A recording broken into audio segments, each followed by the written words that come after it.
Assalamualaikum warahmatullahi wabarakatuh.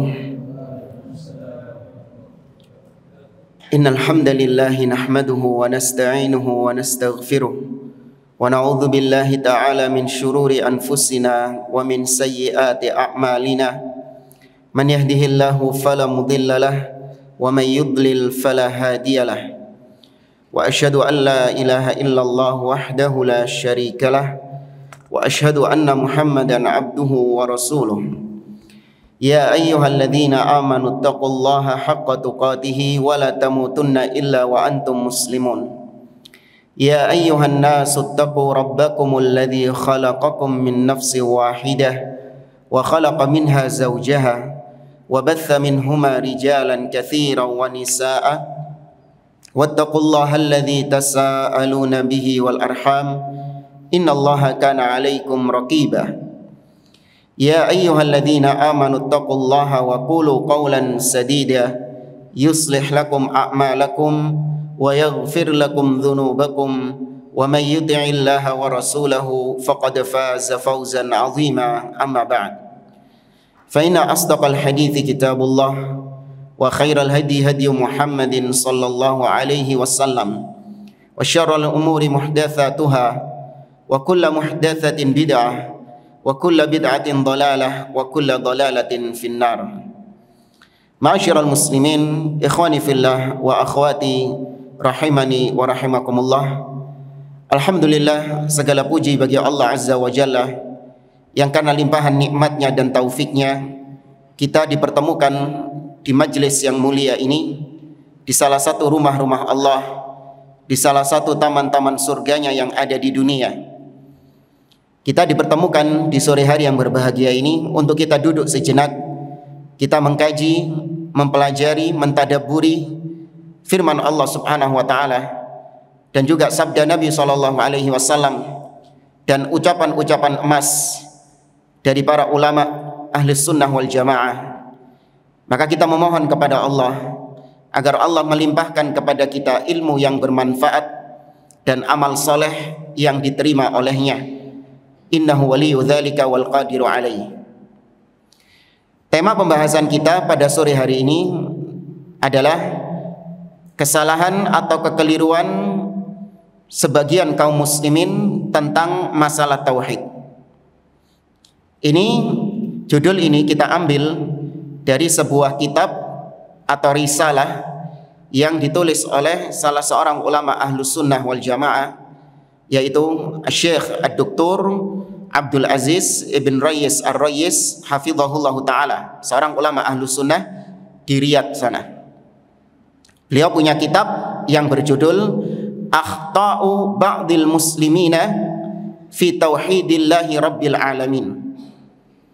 Kekeliruan-kekeliruan sebagian kaum muslimin dalam masalah tauhid kepada Allah Subhanahu wa taala Rabbul Alamin. Dalam risalah ini beliau hanya menyebutkan sebagian contoh-contoh praktek-praktek sebagian kaum muslimin yang itu merupakan kekeliruan dalam masalah tauhid. Artinya kalau keliru dalam masalah tauhid berarti mereka ini adalah melakukan kesyirikan kepada Allah Subhanahu wa taala. Namun mereka menganggap bahwa itu bukan kesyirikan. Mereka menganggap bahwa mereka masih bertauhid kepada Allah. Padahal amalan-amalan mereka itu terhitung kekeliruan, tidak dianggap sebagai tauhid, namun dianggap sebagai syirik kepada Allah Subhanahu wa taala. Tapi sebelum kita membahas poin-poin kekeliruan seputar tauhid, di sini beliau membawakan terlebih dahulu muqaddimah. Beliau menjelaskan bahwasanya tauhid merupakan kewajiban yang paling wajib bagi seorang hamba.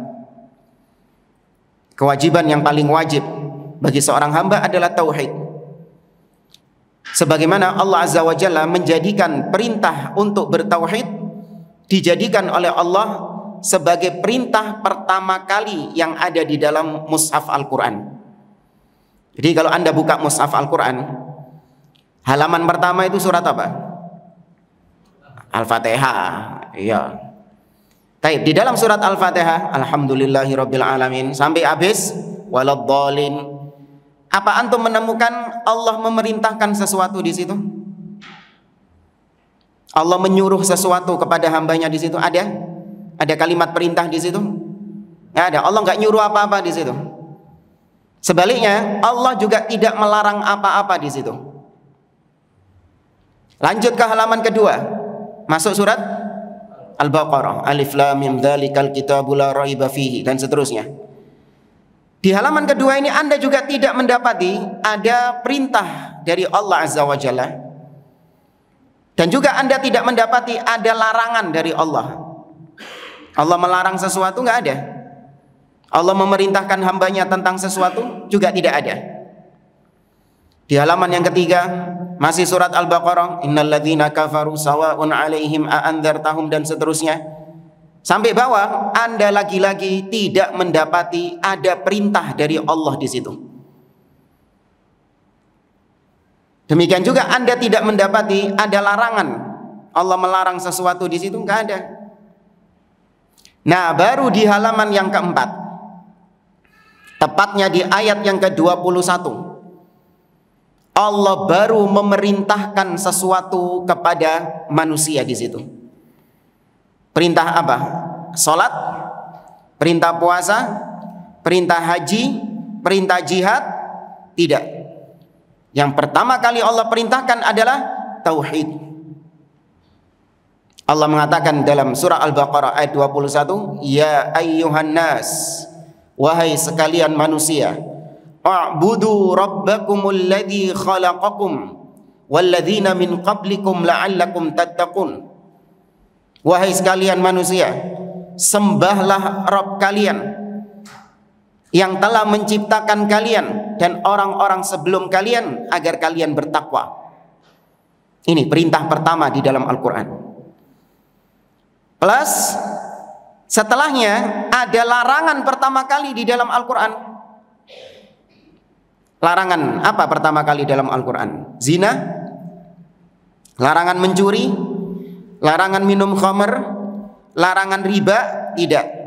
Larangan pertama kali di dalam Al-Quran adalah lawan daripada tauhid itu. Apa jamaah?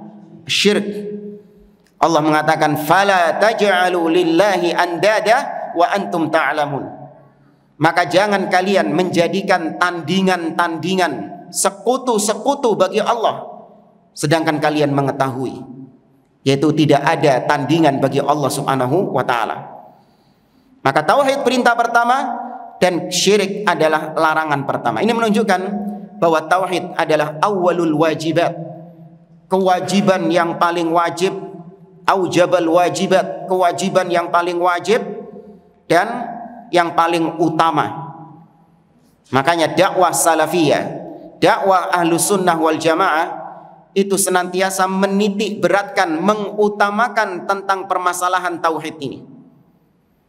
Itu yang terus digencarkan oleh ahlus sunnah wal jamaah.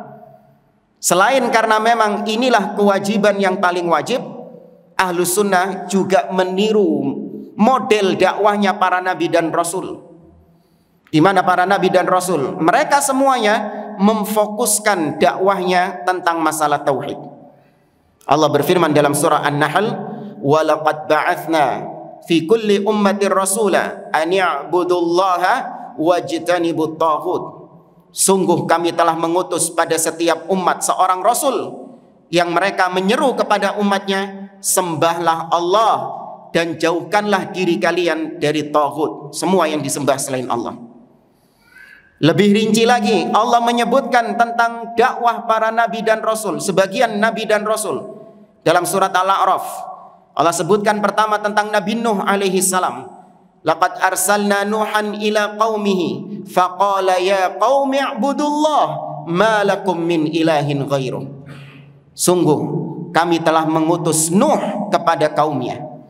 Maka Nabi Nuh mengatakan, wahai kaumku, sembahlah Allah. Kalian gak punya sesembahan lain selain Dia. Kemudian disebutkan setelahnya tentang Nabi Hud alaihi salam. Wa ila adin akhahum hudan qala ya qaumi i'budullah ma lakum min ilahin ghairuh. Dan kepada kaum Ad telah diutus Nabi Hud kepada mereka. Maka Nabi Hud mengatakan, wahai kaumku, plek podo sama ucapannya Nabi Nuh. Wahai kaumku, sembahlah Allah. Kalian gak punya sesembahan lain selain Allah. Wa ila Thamud akhahum salihan qala ya qaumi i'budullah ma lakum min ilahin ghairu. Nabi Saleh sama juga ngomongnya kayak gitu kepada kaumnya. Wa ila Madyan akhahum Syu'aiba qala ya qaumi i'budullah ma lakum min ilahin ghairu. Sama Nabi Syu'aib yang diutus kepada kaum Madyan, dakwahnya juga menitik beratkan kepada tauhid, beribadah hanya kepada Allah dan meninggalkan kesyirikan kepada Allah Subhanahu wa taala. Padahal jamaah, para nabi ini mereka menghadapi problematika yang bermacam-macam dari kaumnya. Ada yang masalah ekonomi seperti kaum Nabi Syu'aib. Mereka suka nggak jujur ketika berdagang, ya enggak? Suka mengurangi timbangan, curang dalam menimbang. Kemudian Nabi Lut, masalah akhlak, masalah keluarga, di mana lelaki suka dengan lelaki dan sebaliknya.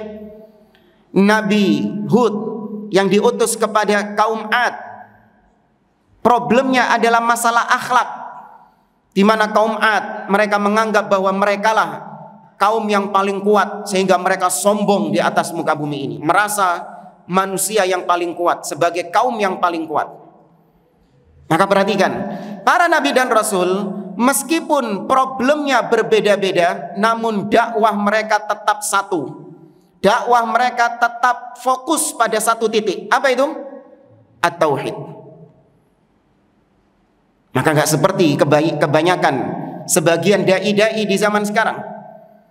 Mereka ketika ngelihat problematikanya masalah ekonomi, maka bergeser dakwah mereka terus masalah ekonomi. Ketika tahun-tahun politik, maka terus yang dibahas adalah politik. Tauhidnya kapan? Nanti dulu. Nggak perlu tentang masalah tauhid itu, nanti diakhirkan. Nauzubillah. Ini sejak awal sudah menyelisihi dakwah para nabi dan rasul. Maka selama-lamanya model dakwah seperti ini tidak akan sukses dan tidak akan diridhoi oleh Allah Subhanahu wa taala. Maka bertakwalah kepada Allah dalam masalah memprioritaskan dakwah, titik beratkan kepada masalah tauhid tanpa mengesampingkan masalah-masalah lain di dalam agama. Kemudian beliau menyebutkan tentang lawan daripada syirik, yaitu lawan daripada tauhid, yaitu syirik. Beliau menyebutkan beberapa tentang bahaya-bahaya kesyirikan. Tapi sebelumnya, apa definisi syirik? Syirik itu apa? Syirik bukan bahasa Indonesia sirik ya. Kalau bahasa Indonesia itu, kamu jangan sirik sama orang lain. Apa maksudnya? Iri. Itu bahasa Indonesia. Enggak, ini bahasa Arab syirik. Asyirku billah. Taib, syirik ya secara bahasa itu artinya adalah sekutu, partner, mitra. Ya, sekutu, partner atau mitra. Maksudnya, atau Anda mungkin mengenal istilah perbankan itu ada syirkah. Nggak tahu ya, di bank-bank biasanya ada syirkah. Apa artinya syirkah? Kongsi, iya kan? Kongsi. Jadi ketika perusahaan itu adalah perusahaan syirkah, kongsi, maka ketika mendapatkan keuntungan, maka keuntungannya ini dibagi kepada masing-masing yang punya saham tadi, dibagi. Ya, syirkah. Ini secara bahasa. Bukan berarti nanti antum kalau ke Arab, ke Saudi, ada perusahaan di situ tulisannya syirkah apa gitu. Oh, ini perusahaan syirik. Bukan. Itu secara bahasa, penggunaan secara bahasa. Nah, adapun secara syariat, istilah syar'i syirik itu adalah taswiyatu ghairillahi billah fi syai'in min khasaisillah. menyamakan, menyetarakan Allah dengan selain Allah pada perkara-perkara yang harusnya Allah sendirian dalam perkara itu. Kudune Allah ijenan nang kono. Gak oleh ono sing mengganggu gugat. Gak boleh ada yang cawe-cawe dalam perkara yang menjadi kekhususan Allah ini. Saya ulangi, syirik itu adalah menyamakan, menyetarakan Allah dengan selain Allah pada perkara-perkara yang menjadi kekhususan Allah, yang harusnya Allah sendirian dalam perkara itu. Tapi pertanyaannya, Allah itu ijenan sendirian dalam masalah apa?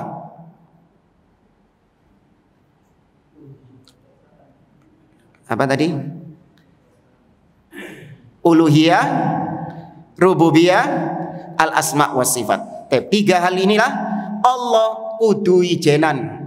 Gak boleh ada yang ikut-ikut, cawe-cawe, atau nimbrung di situ. Gak boleh. Dalam masalah rububiyah, Allah satu-satunya yang menciptakan sendirian. Allah satu-satunya yang menguasai alam semesta ini. Allah satu-satunya yang mengatur alam semesta ini. Maka barang siapa yang meyakini ada selain Allah yang juga bisa menciptakan, ada selain Allah yang juga memiliki, menguasai, dan ada selain Allah yang bisa mengatur, barang siapa yang meyakini seperti itu, maka dia berarti melakukan syirik kepada Allah, karena dia menyetarakan selain Allah dengan Allah. Dalam uluhiyah, kita meyakini Allah sendirian yang berhak untuk diibadahi. Allah sendirian yang berhak untuk mendapatkan salat kita, untuk kita persembahkan doa kita, persembahkan sesembelihan kita, nazar kita, tawakal kita, khauf kita, roja kita, itu hanya boleh diberikan untuk Allah saja.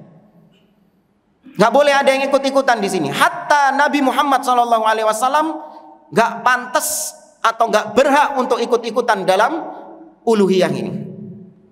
Apalagi selain beliau, para wali-wali, kuburan-kuburan yang dikeramatkan.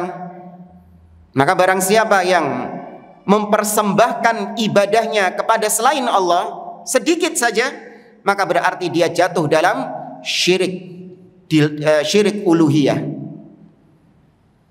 Kemudian asma wa sifat, yang Allah harus sendirian adalah asma wa sifat, nama-nama dan sifat-sifat Allah. Tidak boleh ada satupun yang meyakini bahwa ada selain Allah yang punya sifat-sifat, nama-nama seperti Allah Subhanahu wa ta'ala. Allah punya nama misalnya Al-Alim, yang maha mengetahui. Allah itu pengetahuannya, yaitu Allah tahu apa yang telah terjadi. Semuanya Allah tahu. Apa yang sedang terjadi now, sekarang. Apa yang akan terjadi nanti. Dan Allah tahu apa yang tidak terjadi, tapi seandainya terjadi, bagaimana kejadiannya, Allah tahu. Yang terakhir tadi paham nggak? Bingung? Tahu lagi ya? Fokus ya Pak. Allah itu tahu apa yang telah, sekarang, dan akan. Anak rasa ini gampang ya. Tapi yang keempat ini, Allah mengetahui apa yang tidak terjadi. Gak kedaden. Tapi seandainya kedaden, seandainya terjadi, bagaimana rincian kejadiannya, Allah tahu. Antum gak sido rabi ambek fulana, misalnya ini. Antum gak jadi nikah sama fulana, gak jadi fulana dinikahi sama orang lain. Antum gak sido rabi ambek dia. Seandainya antum jadi menikah dengan fulana, bagaimana hiruk pikuk rumah tangga antum secara detail, Allah Azza wa Jalla mengetahuinya. Padahal gak terjadi. Barang siapa yang meyakini ada selain Allah yang juga punya ilmu seperti tadi itu, maka berarti jatuh dalam syirik kepada Allah Azza wa Jalla. Oh ada itu Kiai Fulan itu. Kiai Fulan itu tahu apa yang ada di dalam hatimu. Kiai Fulan ini tahu apa yang akan terjadi padamu 5 tahun lagi. Kau nanti jodohnya sama siapa, bla bla bla dan seterusnya. Atau zodiak, ya, apalagi sio, feng shui, ya, dan yang semisal dengannya. Ini semua adalah syirik kepada Allah Azza wa Jalla dalam asma wa sifat. Kemudian beliau menyinggung tentang bahaya syirik. Kalau ingin tahu, syirik ini adalah sesuatu yang sangat-sangat membahayakan. Jangan dianggap sepele. Maka perhatikan beberapa poin berikut. Syirik memiliki dosa yang dampaknya itu tidak dimiliki sama dosa-dosa lain. Di antara dahsyatnya dosa syirik, yang pertama adalah, kata beliau, annahu dzanbul wahid alladzi la yughfar. Syirik adalah satu-satunya dosa yang tidak diampuni oleh Allah. Maksudnya tidak diampuni itu adalah kalau matinya belum tobat dari syirik. Tapi kalau sekarang ada orang berbuat syirik, masih hidup ini, kemudian dia tobat, minta ampun kepada Allah, diampuni nggak? Diampuni. Ini kita bicara kalau mati belum tobat dari syiriknya, maka tidak diampuni sama Allah Azza wa Jalla. Allah berfirman dalam surah An-Nisa, innallaha la yaghfiru an yushraka bihi wa yaghfiru ma duna dzalika liman yasha. Wah, ayatnya ini nggak hafal ayatnya ini.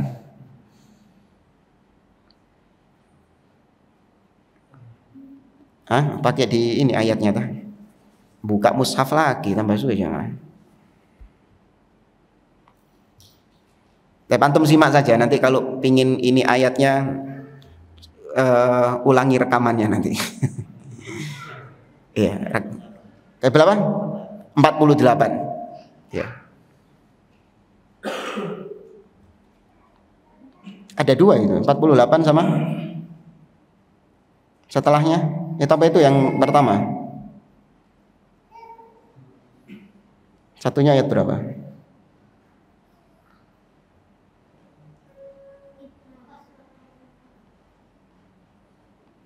Ya sudah, itu ada cukup satu itu. 48 ya. Baik. Berapa? 119. 116. Ya, ada 2 ayatnya itu. 48 sama 116. Baik. Tapi kalau dosa lain seperti berzina, ini sekali lagi kita bukan meremehkan dosa-dosa lain. Enggak. Allah mengatakan, ini belum saya terjemahkan tadi. Sesungguhnya Allah tidak mengampuni apabila dipersekutukan dengan selainnya. Dan Allah masih mengampuni yang di bawah kesyirikan. Ya, Allah masih mengampuni dosa-dosa yang di bawah kesyirikan. Artinya, seorang ketika dia mati, dia belum bertobat dari syiriknya, maka mustahil diampuni sama Allah Azza wa Jalla. Berbeda ketika ada orang yang mati belum tobat dari zina, belum tobat dari riba, belum tobat dari mencuri, belum tobat dari berdusta, belum bertobat dari dosa-dosa maksiatnya, maka ada kans.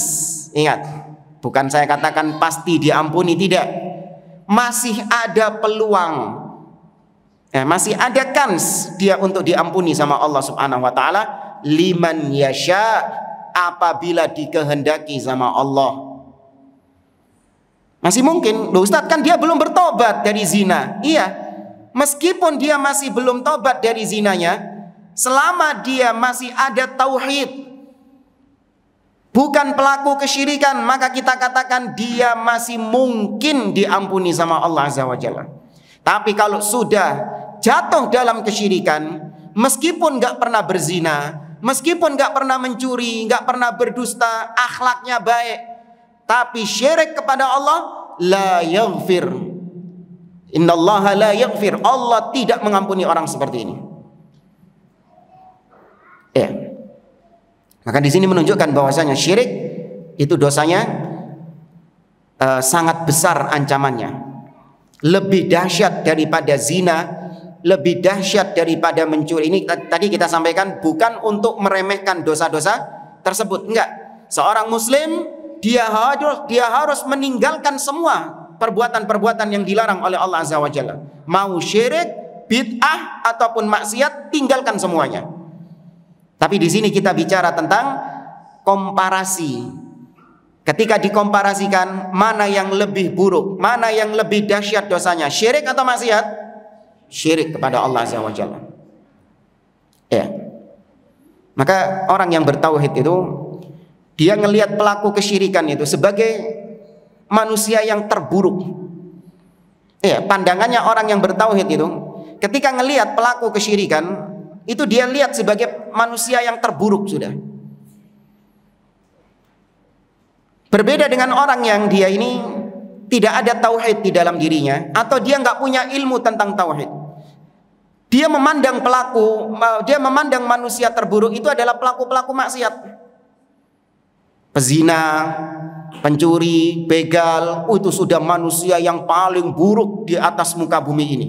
Manusia yang terkutuk, terlaknat, sudah paling jelek di atas muka bumi ini. Tapi ngelihat pelaku kesyirikan, fine-fine saja, biasa-biasa saja. Apalagi kalau pelaku kesyirikannya ini macak ulama, diambung tangannya jamaah. Iya. Padahal ini pelaku kesyirikan ini, meskipun covernya dia seperti ulama, ini lebih buruk daripada pezina. Jamaah, benar? Ya. Lebih jelek daripada begal. Maka seorang yang bertauhid luwih belenek pelaku kesyirikan daripada pelaku maksiat. Antum ngelihat pelaku maksiat belenek gak? Muak enggak? Apa enggak? Benci enggak antum? Benci karena kemaksiatannya. Tapi seharusnya antum ketika melihat pelaku kesyirikan luwih belenek maneh. Lebih muak lagi dengan pelaku kesyirikan. Soalnya jamaah, iya. Itu mindset seorang yang bertauhid seperti itu. Makanya ketika antum ketika scroll, kalau mungkin buka YouTube itu, ketika ada pelaku kemaksiatan, ya antum harus scroll, harus cepat antum lewati, jangan lama-lama ngelihat pelaku kemaksiatan. Tapi begitu muncul seorang pelaku kesyirikan atau dai yang mengajak kepada kesyirikan, luwih belenek maneh. Jijik. Kudu tak banting apa ini. Iya, luwih gila nih jemaah. Bahkan tidak berlebihan ketika saya mengatakan bahwa antum ketika melihat pelaku LGBT, orang-orang yang jatuh dalam perbuatan maksiat LGBT, menjijikkan orang-orang LGBT, iya. Bahasa kita gilani, ya kan? Tapi ketika ngelihat pelaku syirik, harusnya mindset kita luwih gilani daripada pelaku LGBT. Lebih menjijikkan, lebih kotor daripada pelaku LGBT. Saya nggak jemaah. Ustadz, antum kok menebar kebencian kepada pelaku syirik? Iya. Seorang muslim harus membenci pelaku kesyirikan. Tapi bukan mendolimi, awas, bedakan. Ya, membenci nggak harus nanti ketemu pelaku syirik didolimi, tidak.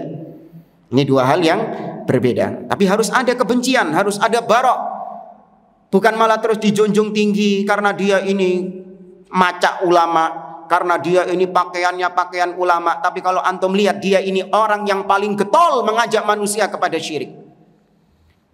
Paling rajin ngalap-ngalap berkah ke kuburan-kuburan keramat. Mengajak manusia untuk ngalap-ngalap berkah ke kuburan keramat. Maka orang-orang seperti ini lebih menjijikkan daripada pezina, pembunuh, pelacur, LGBT dan pelaku maksiat yang lainnya. Ya, meskipun ahlu sunnah mengatakan dua-duanya harus dijauhi, harus dihindarkan. Kemudian yang berikutnya, dosa syirik adalah satu-satunya dosa yang bisa menyebabkan amal soleh seseorang hangus, habis, gugur, nol di sisi Allah Azza wa Jalla. Allah berfirman, bahkan ini diancam kepada Nabi SAW. Lihat, Ancamannya kepada Nabi Muhammad SAW bukan main-main. Kita tahu bahwa Nabi SAW adalah manusia yang maksum. Ya, tidak mungkin berbuat syirik kepada Allah Subhanahu wa taala. Namun karena perkara kesyirikan adalah perkara yang dahsyat, maka sekelas Nabi SAW pun tetap diancam oleh Allah untuk tidak berbuat syirik. Ya, Allah mengatakan dalam surah Az-Zumar, "Walaqad uhiya ilaika wa ilal ladzina min qablika la in asyrakta la yahbatanna 'amaluk wa la takunanna minal khasirin." Kata Allah, sungguh telah diwahyukan kepadamu wahai Muhammad, sebagaimana diwahyukan kepada nabi-nabi sebelum engkau. Loh, berarti bukan cuma Nabi Muhammad saja. Ternyata nabi-nabi sebelum beliau itu juga diperingatkan juga. Apa peringatannya? La in asyrakta la yahbatanna 'amaluk. Kalau kau berbuat syirik, maka hanguslah, hilanglah semua amal-amalanmu, dan kau akan menjadi orang-orang yang merugi di hari kiamat kelak. Maka ketika orang berbuat syirik, hajinya dia, puasanya dia yang sudah dilakukan selama bertahun-tahun sejak dia balik, ya, sedekahnya dia yang mungkin kalau di total miliaran, haji tiap tahun, umroh tiap bulan, bayangkan, khatam Quran berkali-kali, pahalanya numpuk luar biasa seperti gunung, berat luar biasa pahalanya. Tapi ketika sekali saja dia berbuat syirik, jatuh dalam kesyirikan, ludes, entek jamaah. Tuh, ada nggak dosa seperti itu selain syirik? Ada, cuman sekarang sudah nggak ada dosanya ini. Ada dosa yang berdampaknya seperti ini tadi, ada dosa lain selain syirik. Tapi sekarang sudah nggak ada dosa itu. Ada yang tahu dosa apa itu?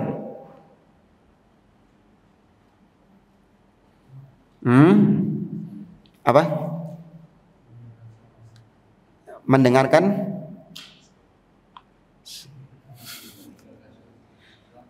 Apa? Tadi kurang keras. Kenapa jemaah? Nggak jadi. Baik, yaitu dosa meninggikan suara di hadapan Nabi SAW. Allah mengatakan dalam surah Al-Hujurat, kata Allah Subhanahu wa taala, ya ayyuhalladzina amanu la tarfa'u aswatakum fawqa sautin nabi wa la tajharu lahu bil qawli kajahri ba'dikum ba'dha an tahbata a'malukum wa antum la tash'urun. Wahai orang-orang beriman, jangan kalian tinggikan suara kalian di atas suara Nabi, dan janganlah sebagian kalian mengeraskan suara atas sebagian yang lain. Antah bata a'malukum, atau kalau tidak amalan kalian akan hangus, wa antum la tash'urun, dan kalian tidak menyadarinya. Sahabat siapa yang menangis gara-gara ayat ini? Karena memang dia suaranya lantang. Nangis dia, karena memang bukan niatnya dia kurang ajar kepada Nabi, tapi memang karena suaranya dia ini lantang. Nangis, gak metu omah jamaah. Sampai akhirnya Nabi bertanya, kemana fulan? Maka dikabarkan fulan gak mau keluar rumah, sedih karena amalannya hangus kena ayat ini tadi, surat Al-Hujurat itu. Maka kata Nabi SAW bahwasanya beliau bukan termasuk yang kena ayat itu, bahkan huwa min ahlil jannah, dipastikan surga oleh Nabi SAW. Ada yang tahu namanya siapa? Qais bin Thabit. Ya, Qais ibn Thabit, seorang sahabat yang lantang suaranya, keras, tapi ternyata disaksikan oleh Nabi dia termasuk penghuni surga. Orang berzina, orang mencuri, apakah menghanguskan amalannya? Tidak.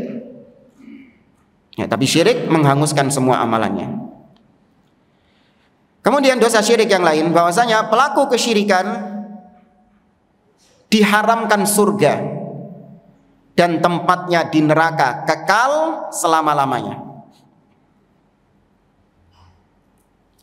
Allah berfirman dalam surah Al-Maidah, innahu may yusyrik billah faqad harramallahu alaihil jannah wa ma'wahun nar wa ma lidh-dhalimin min ansar.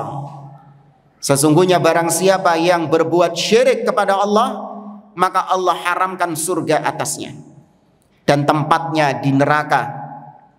Dalam ayat yang lain surah Al-Bayyinah kata Allah Subhanahu wa taala, innal ladzina kafaru min ahlil kitabi wal musyrikin fi nari jahannam khalidina fiha ulaika hum syarrul bariyah. Allah sebutkan pelaku kesyirikan fi nari jahannam, tempatnya di neraka jahanam, khalidina fiha, mereka kekal di dalamnya. Baik jamaah rahimani wa rahimakumullah. Karena begitu dahsyatnya kesyirikan inilah, kata beliau, syaitan menjadikan syirik sebagai prioritas, top priority, prioritas yang paling utama untuk manusia jatuh dalam kesyirikan. Jadi target iblis, target syaitan pertama kali adalah menjerumuskan manusia ke dalam syirik dulu, sebelum maksiat-maksiat yang lain. Iblis lebih senang mana? Pelaku syirik atau pelaku maksiat zina misalnya?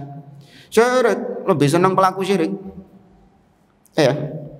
Bahkan lebih senang pelaku bid'ah daripada maksiat. Sebagaimana kata Sufyan Ats-Tsauri, kata beliau, annal bid'ata ahabbu ila iblis minal maksiyah. Ya, kebid'ahan itu lebih dicintai oleh iblis daripada maksiat. Li'annal bid'ata la yutabu minha wal ma'siyah yutabu minha. Karena kebid'ahan pelakunya itu susah untuk bertobat karena merasa sedang melakukan kebaikan kepada Allah. Sedangkan pelaku maksiat mudah untuk bertobat karena sejatinya dia sadar apa yang dia lakukan itu apa? Salah, keliru. Sehingga mudah baginya untuk bertobat kepada Allah Azza wa Jalla.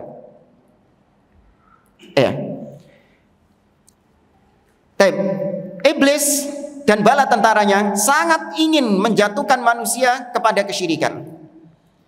Maka iblis melakukan berbagai macam cara.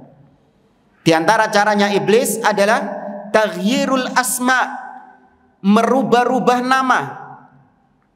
Merubah-rubah nama sehingga dikamuflase sama iblis. Syirik itu enggak nampak kesyirikannya, tapi diganti dengan nama-nama lain supaya manusia menerima kesyirikan tersebut dengan lapang dada. Apa itu? Syirik dibungkus dengan istilah mahabbatus sholihin, ta'zimus sholihin, mengagungkan orang soleh, memuliakan orang soleh. Covernya itu. Tapi dalamnya apa? Syirik kepada Allah Subhanahu wa taala. Apa yang dimaksud memuliakan orang soleh di situ? Ngalap berkah kepada orang soleh tadi. Ketika kita mengingkarinya, bahwa perbuatan kalian ini syirik, ngalap-ngalap berkah di kuburannya wali, maka iblis merubah nama lagi. Dirubah namanya sama iblis. Yang mengingkari kesyirikan ini, harusnya orang yang mengingkari kesyirikan ini adalah orang yang menegakkan tauhid, bukan? Iya. Tapi sama iblis dirubah. Yang mengingkari kesyirikan dituduh sebagai orang yang kurang ajar kepada para wali, orang yang tidak menghormati jasa-jasa para wali, orang yang melecehkan para wali. Ini semuanya adalah trik-triknya iblis untuk menjerumuskan manusia ke dalam syirik kepada Allah Subhanahu wa taala. Dan iblis paling senang mainan kata-kata seperti ini. Itu sudah triknya dia. Riba diganti istilahnya dengan bunga. Khomer, kalau di Arab sana khomer itu disebut dengan asyurbur ruhi. Ya, asyurb ar-ruhi, minuman rohani. Ya, kalau ini minuman jasmani jamaah. Kalau di Arab sana khomer itu diistilahkan sama iblis dengan asyurbur ruhi. Rohani, yaitu minuman rohani. Ini buat jasmani, menyehatkan. Tapi roh kita butuh minuman. Apa minumannya? Khomer itu tadi katanya. Nah, iblis suka mengganti-ganti istilah seperti ini. Tapi jamaah, karena waktu, kita langsung saja ke materi inti. di antara kekeliruan-kekeliruan dalam masalah tauhid. Al-khata'ul awal, kekeliruan yang pertama, sarful ibadati li ghairillah, yaitu memalingkan ibadah kepada selain Allah Subhanahu wa taala. Kata beliau, kam minal muslimin alladzina yatalaffadhuna bi kalimatit tauhid wa yunaduna ala anfusihim bi annahum muslimun wa hum qad gharaqu fi bihari syirk. Berapa banyak di antara kaum muslimin yang sudah mengucapkan kalimat la ilaha illallah dan mereka mengaku sebagai umat Islam, mengaku sebagai seorang muslim, namun ternyata mereka tenggelam dalam lautan kesyirikan, kata beliau. Fi ihdad duwalil mujawirah fi yaumi maulidi ahadil ladzina yusammunahum awliya ijtama'a inda qabrihi 3 malayin nasmata yatufuna haula qabrihi.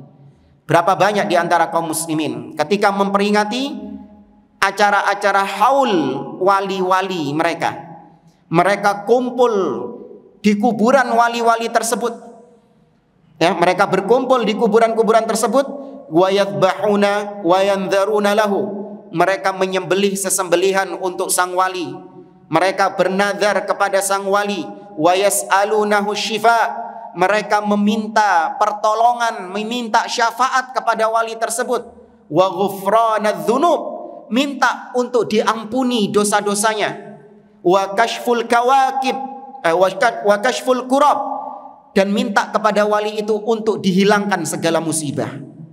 Mintanya kepada siapa? Wali.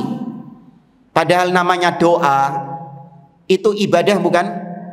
Ibadah. Doa itu ibadah.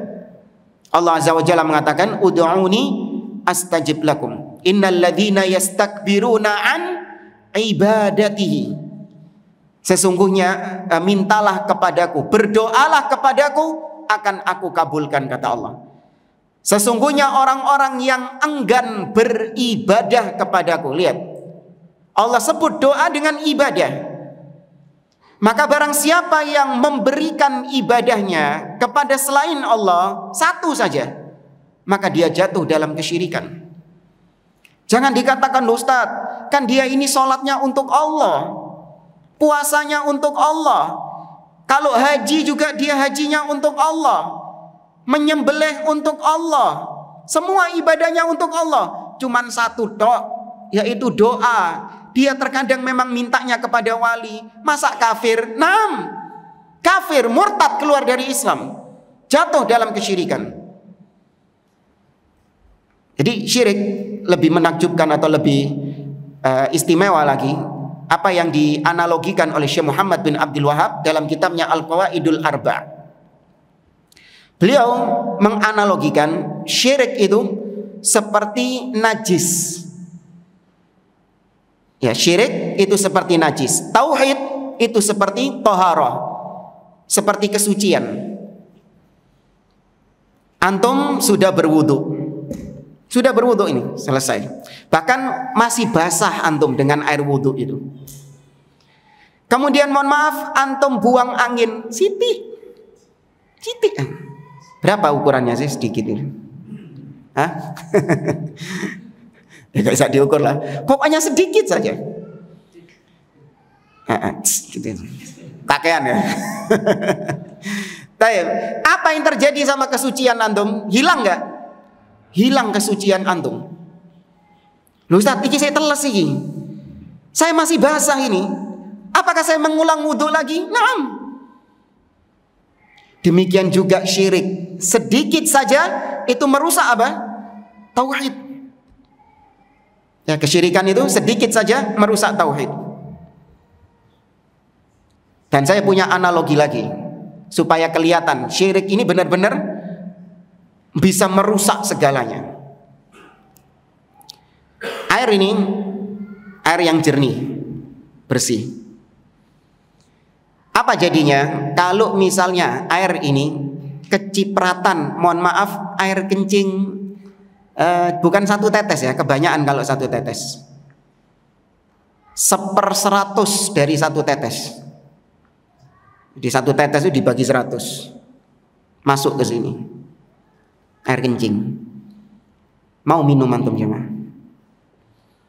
Sedikit loh itu, bukan 1 tetes itu. Sedikit. Mau minum? Hah? Kok mikir Mas Ian? Hah? Gak bakal mau. Rusak sudah ini air 1 botol ini. Maka demikian kesyirikan. Sedikit saja itu bisa merusak jamaah. Maka jangan main-main merasa aman dari perbuatan syirik. Baik, kemudian yang kedua, fahmu kalimat tauhid ala khilafi ma'naha sahih. Kesalahan kedua, kekeliruan dalam masalah tauhid adalah salah mengartikan makna kalimat tauhid la ilaha illallah. Baik. Apa arti la ilaha illallah? Yang umum dipahami oleh manusia, kebanyakan kaum muslimin, la ilaha illallah artinya tidak ada Tuhan selain Allah. Umum gak ini? Banyak kaum muslimin kalau ditanya, antum kalau nggak percaya survei sendiri. Apa arti la ilaha illallah? Hampir semua mengatakan tidak ada Tuhan selain Allah. Ini keliru. Salah. Kenapa salah? Karena tidak ada Tuhan selain Allah. Itu kalau bahasa Arabnya bukan la ilaha illallah, tapi harusnya la rabba illallah. Nah, itu baru benar, tidak ada Tuhan selain Allah. Tapi kita dituntut kalimat syahadat itu adalah ilah, bukan rob. Apa bedanya ilah sama rob? Apa bedanya ilah sama rob? Rob itu adalah pencipta, Rob itu pemilik, ya, penguasa. Rob itu adalah pengatur, itu artinya Rob. Tapi kalau ilah artinya apa? Al-ma'bud, yang disembah. Ya, ilah itu artinya al-ma'bud, yang disembah. Ya, makanya dulu kita pernah sedikit debat, ya bukan debat ya, diskusi saja sama seorang Nasrani, yang kebetulan orang Nasrani ini ada pengetahuan bahasa Arab. Kita berdebat keras tentang kalimat terakhir Yesus ketika dia disalib. Apa kalimat terakhir Yesus ketika disalib? Eli Eli lama sabaqtani. Ya. Itu kalau terjemahan bahasa Indonesia diterjemahkan, Allahku, Allahku, kenapa engkau meninggalkan aku? Baik. Maka nggak nampak di situ. Kemudian kebetulan kita punya Injil berbahasa Arab. Ada Injil berbahasa Arab. Ketika kita cek dalam Injil bahasa Arabnya, nampak kalimat di situ. Yesus ketika disalib mengatakan ilahi, ilahi limadza taraktani. Berarti Yesus punya ilah. Ilah itu artinya apa? Al-ma'bud, yang disembah. Berarti Yesus menyembah sesuatu yang dia panggil itu ketika dia disalib. Berarti dia bukan sesembahan. Kenapa kalian menyembah dia? Padahal dia sendiri punya sesembahan lain. Maka nampak di situ ilah artinya al-ma'bud, yang disembah. Maka kalau ada yang nyembah botol minum ini, maka botol minum ini disebut ilah. Ada yang nyembah pohon, maka pohon itu disebut ilah. Maka la ilaha illallah, makna yang sahih, makna yang benar, bukan tidak ada Tuhan selain Allah, tapi makna yang benar adalah la ma'buda bihaqqin illallah. Tidak ada ilah yang pantas untuk disembah, yang pantas untuk kita menghambakan diri kepadanya, kecuali hanya Allah saja. Naam, banyak ilah-ilah di atas muka bumi ini. Orang Yahudi punya ilah, orang Nasara punya ilah, orang Hindu punya ilah, orang Buddha punya ilah, orang Konghucu punya ilah. Banyak ilah-ilah di atas muka bumi ini. Namun mereka pantas gak disembah? Tidak pantas untuk disembah. Kemudian alasan berikutnya, kenapa tidak ada Tuhan selain Allah, itu tidak adalah terjemahan arti yang salah dari kalimat la ilaha illallah. Karena yang paling paham tentang la ilaha illallah ini siapa? Kepada siapa kalimat la ilaha illallah ini diperintahkan untuk diajarkan? Para nabi dan rasul. Maka para nabi dan rasul, mereka adalah orang-orang yang paling paham dengan kalimat la ilaha illallah. Makanya mereka ketika mengajak kaumnya, yang diajak apa? Untuk menyembah Allah. Bukan hanya untuk meyakini Allah sebagai Rabb, nggak perlu. Ini umat-umat yang didakwahi sama para nabi dan rasul, mereka sudah tahu, sudah yakin kalau pencipta cuman siapa? Allah subhanahu wa ta'ala. Mereka tahu kalau tidak ada Tuhan selain Allah. Ini kaum Tsamud, kaum Ad, bahkan kaum kafir Quraisy, weruh wesan. Sudah tahu kalau Tuhan satu-satunya hanya Allah. Nggak perlu diulangi sama nabi dan rasul. Maka jamaah, yang diseru oleh nabi dan rasul adalah menyembah kepada siapa kalian ini? Kalian menghambakan diri kepada siapa? Maka ucapkan la ilaha illallah. Kayak Nabi Muhammad SAW. Beliau mendatangi orang-orang Quraisy. Kemudian beliau mengatakan, qulu la ilaha illallah tuflihu. Ucapkan la ilaha illallah, maka kalian akan beruntung. Artinya Nabi memerintahkan mereka untuk menyembah Allah saja. Bukan Nabi menyuruh mereka untuk meyakini Allah sebagai Tuhan. Werowesan ini Abu Jahal CS ini. Jadi kalau Nabi misalnya nyuruh kepada orang-orang Quraisy, ngomong kepada orang-orang Quraisy, wahai orang-orang Quraisy, ucapkan la rabba illallah. Tidak ada Tuhan selain Allah. Apa kira-kira jawaban orang-orang Quraisy? Menentang nggak mereka? Nggak menentang, setuju mereka. Bahkan Nabi, iya lawas aja nih. Lawas wis weruh. Nek Tuhan memang Allah subhanahu wa ta'ala.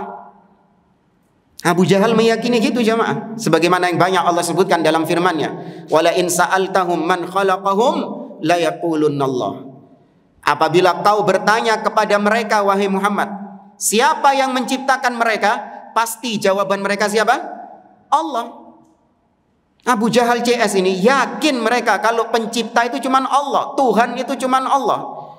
Adapun Lata, Uzza, Hubal, Manat, ini cuman apa sih? Rob atau ilah? Bagi mereka ilah, bukan Rob. Bagi orang-orang Quraisy, Lata, Uzza ini Rob atau ilah? Ilah. Ya. Hanya untuk mendekatkan diri kepada Allah melalui berhala-berhala itu. Mereka meyakini Allah jamaah. Maka sebatas meyakini rububiyah, sebatas meyakini Allah sebagai Tuhan, itu belum cukup. Dia harus menghilangkan kesyirikan dalam uluhiyah, yaitu menyembah hanya kepada Allah. Dan uniknya, orang-orang kafir Quraisy ini, mereka itu bisa langsung tahu loh konsekuensinya la ilaha illallah itu. Nabi itu cuma nyuruh mereka mengucapkan la ilaha illallah. Sudah. Nabi tidak mensyarah kitab tauhid. Nabi tidak menjelaskan kepada mereka bahwasanya la ilaha illallah konsekuensinya adalah ini dan ini. Kalau kalian mengucapkannya maka kalian wajib begini. Kate ngono Nabi. Nabi nggak pakai ngomong kayak gitu. Nabi cuma mengatakan la ilaha illallah, ucapkan la ilaha illallah. Uniknya orang-orang kafir Quraisy wis paham konsekuensinya. Perlu dewi. Kenapa kok mereka tahu? Orang Arab. Orang Arab paham betul apa arti ilah. Tahu betul ilah itu artinya apa, konsekuensinya apa kalau saya mengucapkan la ilaha illallah. Makanya mereka merespon ajakan Nabi untuk mengucapkan la ilaha illallah.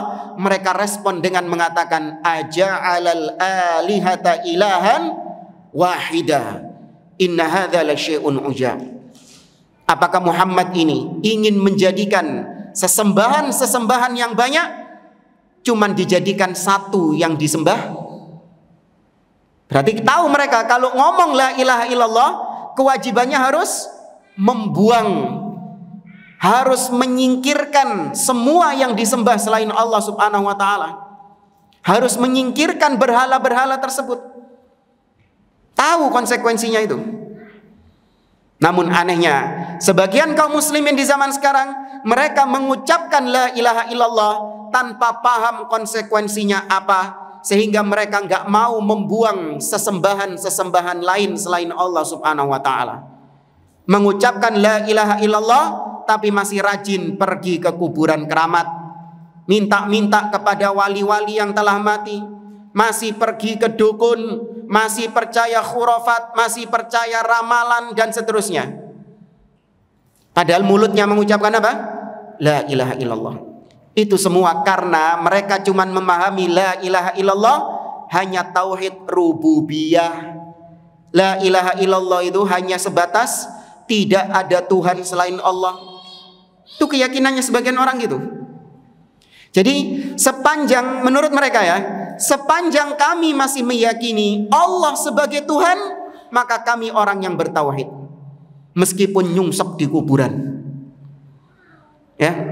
Meskipun mempersembahkan sajen-sajen kepada jin-jin penunggu, meskipun menyembelih kepada selain Allah, meskipun pergi ke dukun, pergi ke tukang ramal, percaya ramalan, itu menurut mereka bukan syirik. Kenapa? Karena tidak ada Tuhan selain Allah. Saya masih meyakini Allah sebagai pencipta. Maka fatal akibatnya. Ya, jangan bilang, "Alah Ustaz, cuman salah gitu tok aja kok dibikin dowo." Oh iya dowo anjen urusannya ini.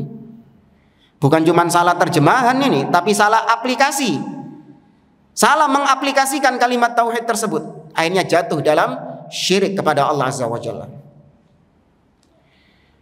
Kemudian al-khata'u tsalits, kekeliruan yang ketiga, al-ghulu fis salihin. Terlalu berlebihan kepada orang-orang soleh. Sikap hulu kepada orang-orang soleh. Nah, orang soleh memang benar-benar soleh loh ya, bukan soleh-solehan. Ya karena ada sebagian orang dianggap soleh, padahal nggak soleh, macak soleh. Seperti wali-walinya orang-orang sufi, males sholat, tapi sok-sokan saya sudah sholat di Mekah. Ya. Males sholat, tapi sok-sokan saya tingkatannya sudah makrifat, gak wajib sholat. Yang sholat itu yang masih syariat, kalian sholat. Kalau saya sudah makrifat, oh ini orang soleh. Soleh dari mana? Enggak, ini orang soleh beneran. Maka orang soleh, nah kita muliakan, kita hormati mereka, tempatkan mereka pada tempatnya. Jangan direndahkan dan jangan pula dilebih-lebihkan. Jangan pula berlebihan kepada orang-orang soleh. Hatta para nabi dan rasul, hatta Nabi Muhammad SAW, tempatkan pada posisinya. Jangan dikurang-kurangi dan jangan dilebih-lebihkan. Nabi melarang untuk berlebihan kepada beliau. Nabi mengatakan dalam hadisnya, la tuturuni kama atratin nasara ibna Maryam, fa innama ana abdun faqulu abdullahi wa rasuluh. Jangan kalian berlebih-lebihan kepadaku, sebagaimana orang-orang Nasara berlebih-lebihan kepada Isa putra Maryam. Sesungguhnya aku hanyalah seorang hamba, maka katakanlah hamba Allah sekaligus utusannya. Namun sangat disayangkan sebagian di antara kaum muslimin, mereka ghulu, berlebih-lebihan kepada Nabi SAW. Mereka menganggap bahwasanya Nabi yang bisa melindungi mereka, Nabi yang bisa menghilangkan kesedihan mereka, menghilangkan kesusahan mereka. Naudzubillah. Ini semua adalah sikap ghulu kepada Nabi Muhammad SAW. Kalau ghulu kepada Nabi saja dilarang, apalagi ghulu kepada orang-orang yang di bawah beliau, kepada kiai, ustadz, ya, tuan guru, habib atau siapapun, nggak boleh ghulu kepada mereka. Tempatkan mereka pada tempatnya yang sebenarnya. Tidak boleh berlebih-lebihan kepada mereka. Sebagian orang, kata beliau, menganggap bahwasanya wali-wali tersebut, ya, kiai-kiai tersebut, habib-habib tersebut itu bisa mengetahui hal gaib, bisa tahu tentang perkara-perkara gaib, bisa menolong mereka di hari kiamat kelak. Naudzubillah. Ini semua adalah sikap berlebih-lebihan. Dan perlu diketahui, kesyirikan pertama kali yang terjadi di atas muka bumi ini, itu penyebabnya karena hal ini. Penyebabnya karena berlebih-lebihan sikap ghulu terhadap orang-orang soleh. Kapan itu terjadi? Syirik pertama kali? Nah, di zamannya Nabi Nuh alaihi salam. Di zamannya Nabi Nuh itu, sebelum diutusnya Nabi Nuh, ada 5 orang soleh. Soleh tenanan nih, soleh beneran ini. Siapa nama 5 orang soleh ini? Wad, Suwa', Yaghuth, Ya'uq, Nasr. Ada dalam surat Nuh. Surat Nuh ayat berapa? Wa qalu la tadharunna alihatakum wa la tadharunna wadda wa la suwa'a wa la yaghutha wa ya'uqa wa nasra. Sudah nemu ayat berapa?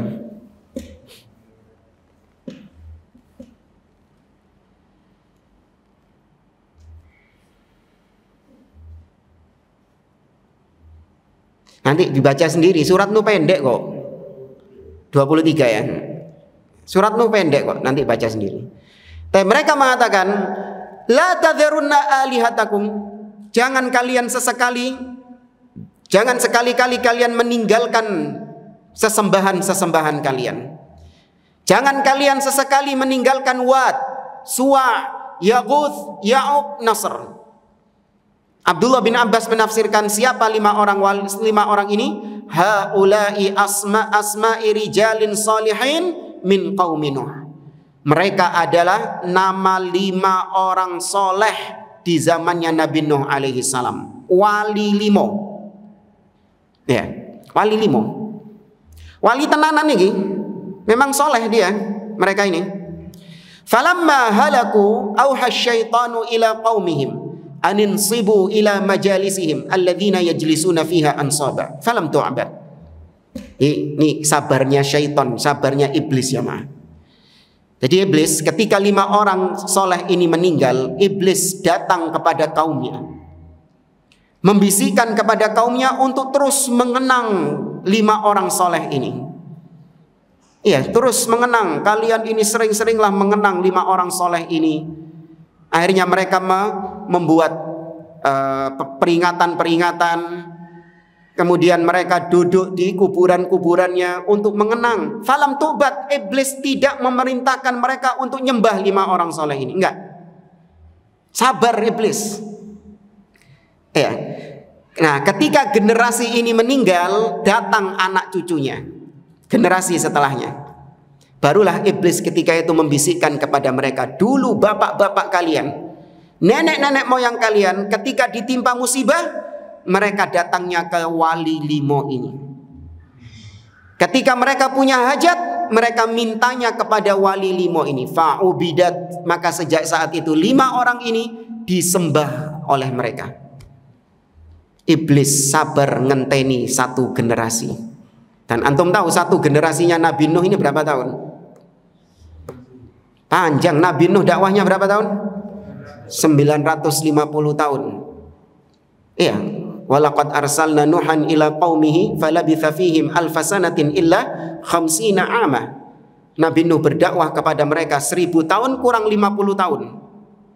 950 tahun. Itu bukan umurnya Nabi Nuh. Dakwahnya Nabi Nuh alaihi salam. Umurnya lebih dari itu. Perhatikan, iblis sabar ngenteni 1 generasi. Kenapa? Karena iblis kalau pertama-tama datang kepada mereka, langsung nyuruh mereka untuk nyembah 5 orang wali ini. Gelem gak mereka? Gak bakal mau.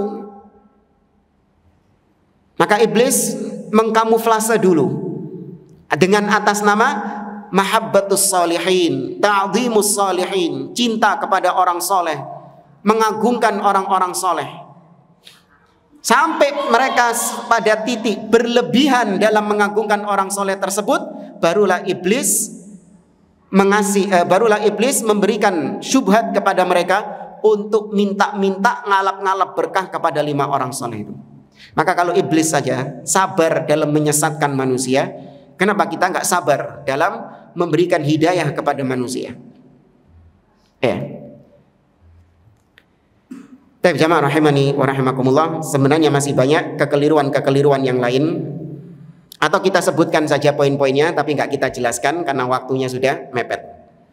Al-khata'ur rabi', kekeliruan yang keempat dalam masalah tauhid, yaitu ityanus saharah wal kuhan wal arrafin, yaitu sebagian kaum muslimin mendatangi tukang sihir, mendatangi dukun atau tukang ramal, dan mereka nggak merasa berbuat syirik. Mereka masih merasa berbuat tauhid, masih merasa di atas tauhid. Kenapa? Di antaranya karena dukunnya macak kiai. Sekarang wallahu a'lam ya, saya kok sedikit, atau memang karena kudet, kok kayaknya sudah nggak usum, nggak jamani dukun itu di gua-gua, pakaiannya hitam-hitam. Dulu dukun kan gitu kan ya, pakaiannya hitam-hitam, terus mukanya itu wajahnya serem, tempatnya gelap, ada tengkoraknya. Apa itu? Sekarang dukunnya gimana? Mbak tasbih sama. Pakai baju putih-putih, wajahnya bersih, tampan, ya, jenggotan, baunya harum gitu kan. Ini dukun zaman sekarang seperti itu. Kemudian al-khata'ul al-khamis, kesalahan kelima, yaitu kesalahan dalam asma was sifat. Yang paling banyak kesalahannya yaitu tentang akidah Allah di mana. Banyak di antara kaum muslimin meyakini Allah di mana-mana, atau Allah ada tanpa tempat, tanpa arah. Ini keliru. Yang benar Allah di atas. Allah istiwa di atas arsy-Nya. Nah, padahal secara fitrah sebagian kaum muslimin masih meyakini Allah di atas. Saya pernah masuk minimarket, nggak tahu Indomaret, Alfamaret gitu, nggak tahu, lupa itu. Wallahu a'lam, karena mungkin di sana sering terjadi pencurian, maka dikasih tulisan di rak rak etalasenya itu, di atas ada CCTV, di atasnya lagi ada Tuhan. Bener ini. Ini berarti akidahnya masih fitrah manusia lurus. Iya, fitrah manusia masih lurus. Atau antum pernah nemu kayak gitu apa enggak? Saya pernah lihat itu. Di atas ada CCTV, di atasnya lagi ada Tuhan. Sahih. Tapi ada juga yang ngawur. Anak ngelihat di toko, ya tokonya ini ya, orang non muslim memang ada stiker di situ. Dilarang maling, Tuhan ada di mana-mana. Ada juga yang kayak gitu. Tapi kalau mau di takwil ke makna yang benar, maksudnya Tuhan ada di mana-mana, itu apanya? Zatnya, ilmunya, pengetahuannya, penglihatannya, pendengarannya, itu meliputi segala sesuatu.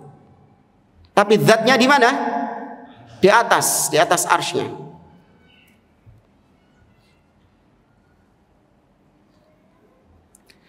Kemudian al-khata'us sadis, dha'fu aqidatil wala wal bara. Sebagian kaum muslimin keliru dalam masalah tauhid, yaitu lemahnya mereka dalam al-wala wal bara. Ya, lemahnya mereka dalam al-wala wal bara, yaitu kecintaan dan kebencian. Tidak ada sekat antara mereka kaum muslimin dengan orang-orang kafir,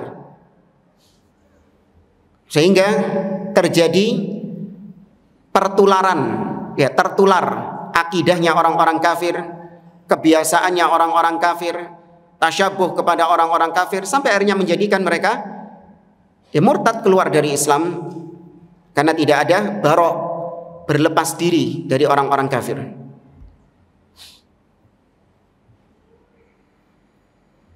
Tapi saya kira ini jamaah yang bisa kita sampaikan karena waktunya sudah lewat. Mungkin sebelum kita akhiri, dari apa yang disampaikan ada yang mau ditanyakan, silakan. Cukup. Ditutup. Ibu sudah ya? Gak ada ya? Gak ada itu bisa karena paham, bisa karena dari awal tadi nggak paham sama sekali. Ibu-ibu paham ya? Apa nggak dengar tadi? Paham ya? Tapi jamaah, saya kira ini bisa kita sampaikan. Kurang lebihnya mohon maaf. Kita akhiri. Subhanakallahumma wa bihamdik, asyhadu an la ilaha illa anta, astaghfiruka wa atubu ilaik. Wa akhiru da'wana anil hamdulillahi rabbil alamin. Wa sallallahu ala nabiyyina Muhammad wa ala alihi wa sahbihi ajma'in. Wassalamualaikum warahmatullahi wabarakatuh.